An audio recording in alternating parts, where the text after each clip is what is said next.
Welcome back for part 2। आगे हम इस क्वेश्चन को कंटिन्यू करते हैं। लास्ट हमने देखा था कि 2 जो है वो a को डिवाइड कर रहा था। सो हमने यहाँ पे एक नया कॉन्सेप्ट निकाला है कि a को हमने डिवाइड कर दिया, उसको हमने वही चीज़ को ब्रेक कर दिया। अब मैं एक नया इंटीजर लेकर आ रहा हूँ और उस इंटीजर को हम बोलेंगे c।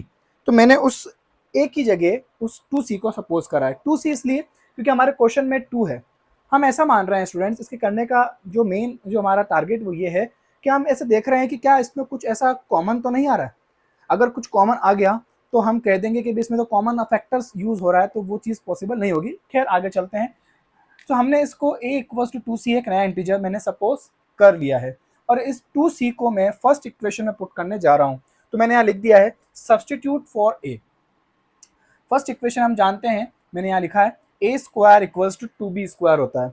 तो a की जगह मैंने यहाँ पर 2c पुट किया और स्क्वायर है इसलिए 2 का स्क्वायर हो गया 4 एंड c का स्क्वायर c स्क्वायर और 2b स्क्वायर जैसा है वैसा ही रह गया।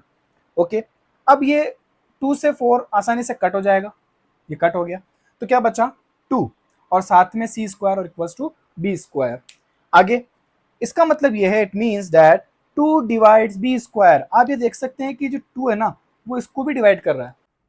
इसका मतलब ये है, it means 2 divides b square and so वापस वही थ्योरम याद कीजिए फर्स्ट पार्ट में कि अगर b स्क्वायर को 2 डिवाइड कर रहा है तो ये b को भी करेगा एंड सो 2 डिवाइड्स b। तो यहां पर हम ये कह पा रहे हैं, कंक्लूड करते हैं students, therefore a and b have at least 2 as a common factor. यानी यहां पर दोनों ही संख्या a और b को 2 कॉमन फैक्टर है, यानी डिवाइड कर रहा है, दोनों को डिवाइड कर रहा है a और b को, जो कि संभव नहीं है, जो कि ऐसा नहीं होना चाहिए था। तो इसका मतलब ये हुआ कि ये कॉन्ट्रडिक्शन है।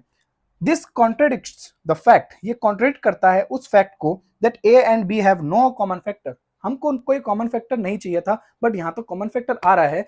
ये कॉन्ट्रडिक्शन इसलिए आया है because of our incorrect assumption. हमने इनकरेक्ट अजम्पशन लिया था, हम गलत ट्रेन में बैठे थे तो हम अपने सही स्थान पर नहीं पहुंच सकेंगे, हेंस हम गलत ट्रेन में बैठे हैं, यही होगा। इसीलिए हमने, क्योंकि रेशनल नंबर सपोज किया था और एक इरेशनल नंबर को आपने सपोज किया था, तो वो कैसे उस प्रॉपर्टी पे आएगा हम पता है नहीं आ सकता, तो वो नहीं आ पाया और इसलिए हम कह सकते हैं कि √2 एक रेशनल नंबर नहीं है, तो ये हैंस एक इरेशनल नंबर होगा। आई होप आपको वीडियो पसंद आया होगा। लाइक शेयर एंड सब्सक्राइब कीजिए। Thank you very much.